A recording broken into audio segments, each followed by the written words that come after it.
നമസ്കാരം. ഇന്ന് നമ്മൾ ഡെയിലി സ്റ്റാറ്റസ് റിപ്പോർട്ടിനെ കുറിച്ചാണ് വളരെ ചുരുക്കി തന്നെ കാര്യങ്ങൾ പറഞ്ഞു തരാം. നമ്മളിപ്പോൾ ഒരു ദിവസം ഒരു ബിസിനസ്സിന് ഇറങ്ങുന്ന സമയത്ത് മൂന്ന് കാര്യങ്ങൾക്കായിരിക്കും നമ്മൾ പ്രധാനമായിട്ടും ഇറങ്ങുക.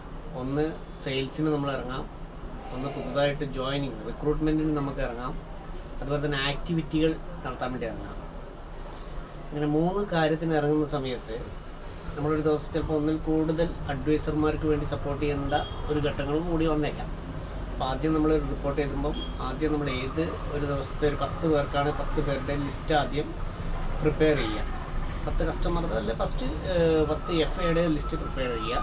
എന്നിട്ട് സെയിൽസിലാണോ റിക്രൂട്ട്മെൻ്റ് ആണോ ആക്ടിവിറ്റി ആണോ എന്ന് കറക്റ്റ് ടിക്കിട്ട് പോകണം.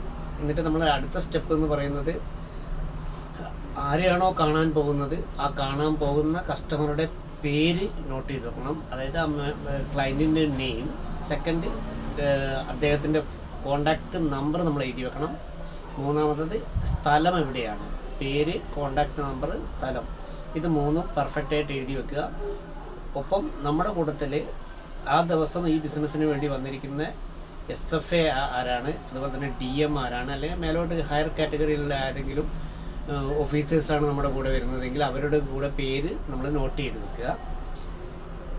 അടുത്തൊരു ഓപ്ഷൻ എന്ന് പറഞ്ഞാൽ ടൈം ഓഫ് ദ കോൾ. ഒരു ദിവസം നമ്മൾ എപ്പോഴും ശ്രദ്ധിക്കുക, ഒരു ബിസിനസ്സിന് ഇറങ്ങുന്ന സമയത്ത് കഴിയുന്നതും രാവിലെ വേണം നമ്മുടെ ബിസിനസ്സിന് വേണ്ടിയിട്ട് ഇറങ്ങാൻ വേണ്ടിയിട്ട്. അപ്പം വൈകുന്നേരം കോൾ എടുക്കുന്നതുകൊണ്ട് തെറ്റുണ്ട് എന്നല്ല. കസ്റ്റമർ ഇപ്പോൾ വൈകുന്നേരമാണ് ടൈം തന്നെങ്കിൽ വൈകുന്നേരം പോകണം.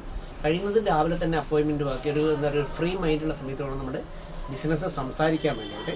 ആ സംസാരിക്കാൻ പോകുന്ന ആ ടൈമും കൂടി എന്ത് ചെയ്യുക, നോട്ട് ചെയ്ത് വെക്കുക. അതിനുശേഷം നമ്മളൊരു 10-15 മിനിറ്റ് ആയിരിക്കും ഒരു കസ്റ്റമർക്ക് വേണ്ടിയിട്ട് എന്ത് ചെയ്യുക, കാര്യങ്ങൾ നമ്മുടെ സൊസൈറ്റിയെക്കുറിച്ചോ അല്ലെങ്കിൽ നമ്മുടെ സ്ഥാപനത്തെക്കുറിച്ചോ വിശദമായിട്ട് പറഞ്ഞു കൊടുക്കുക. ആ സമയത്ത് അദ്ദേഹത്തിൻ്റെ കോൾ അദ്ദേഹം സക്സസ്ഫുൾ ആണെങ്കിൽ അത് നമ്മൾ നോട്ട് ചെയ്യുക, ഫെയിൽ ആണെങ്കിൽ അത് നമ്മൾ നോട്ട് ചെയ്യണം, ഫോളോ അപ്പ് ആവശ്യമുണ്ടെങ്കിൽ അത് നോട്ട് ചെയ്യണം, അല്ലെങ്കിൽ പോസ്റ്റ്പോൺ ചെയ്ത് പോവുകയാണ്. 4 കാറ്റഗറിയിലേക്കാണ് സാധാരണ രീതിയിൽ വരിക. ഒന്നുകിൽ ആ ബിസിനസ് അപ്പം തന്നെ ക്ലോസ് ചെയ്യാൻ പറ്റും, അല്ലെങ്കിൽ ഒരടുത്ത ദിവസം നമുക്ക് തരും, അല്ലെങ്കിൽ അത് ഒരിക്കലും സാധ്യതയില്ലാത്തൊരു ബിസിനസ്സായി മാറുക, അല്ലെങ്കിൽ കുറച്ച് ടൈം അവർ ചോദിച്ചേക്കാം, പോസ്റ്റ്പോൺ ആയേക്കാം. ഈ 4 കാറ്റഗറിയിലാണ് വരിക.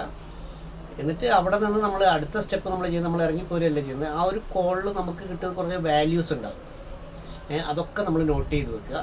ഇറങ്ങി കസ്റ്റമർ പൂർണ്ണമായിട്ടും നമ്മുടെ സ്ഥാപനത്തെക്കുറിച്ചുള്ളതും നമ്മുടെ പ്രൊഡക്റ്റിനെ കുറിച്ചുള്ള വിശദീകരണം പറഞ്ഞതിന് ശേഷം നമ്മൾ ഇറങ്ങുന്ന സമയത്ത് അദ്ദേഹത്തെ തൃപ്തിപ്പെടുത്തി ഇറങ്ങുന്ന സമയത്ത് ബിസിനസ് കിട്ടിയാലും ഇല്ലെങ്കിലും അദ്ദേഹത്തോട് എന്ത് ചെയ്യണം, നമുക്കൊരു 2-3 റെഫറൻസ് നമ്പർ വാങ്ങാൻ പറ്റും. സാറിൻ്റെ കൂടെ വർക്ക് ചെയ്യുന്നതോ അല്ലെങ്കിൽ സാറിന് 2-3 പേരെ കോൺടാക്ട്സ് ഞങ്ങൾക്ക് തരാൻ പറ്റുമോ, നമ്മുടെ സ്ഥാപനത്തെക്കുറിച്ചൊന്ന് പറയാനും നമ്മുടെ പ്രൊഡക്റ്റിനെ കുറിച്ചൊന്ന് പറയാനും വേണ്ടിയിട്ടായിരുന്നു എന്ന് പറഞ്ഞ് റെഫറൻസ് വാങ്ങിയിട്ട് വേണം നമ്മൾ വരാൻ വേണ്ടിയിട്ട്. അപ്പം നമുക്ക് ലീഡ് ജനറേറ്റ് ചെയ്യുന്നതിന് വേണ്ടി, നമുക്ക് അടുത്ത കസ്റ്റമറിലേക്ക് എത്തുന്നതിന് വേണ്ടി ഒരു എളുപ്പ മാർഗ്ഗം കൂടിയാണ് റെഫറൻസ്.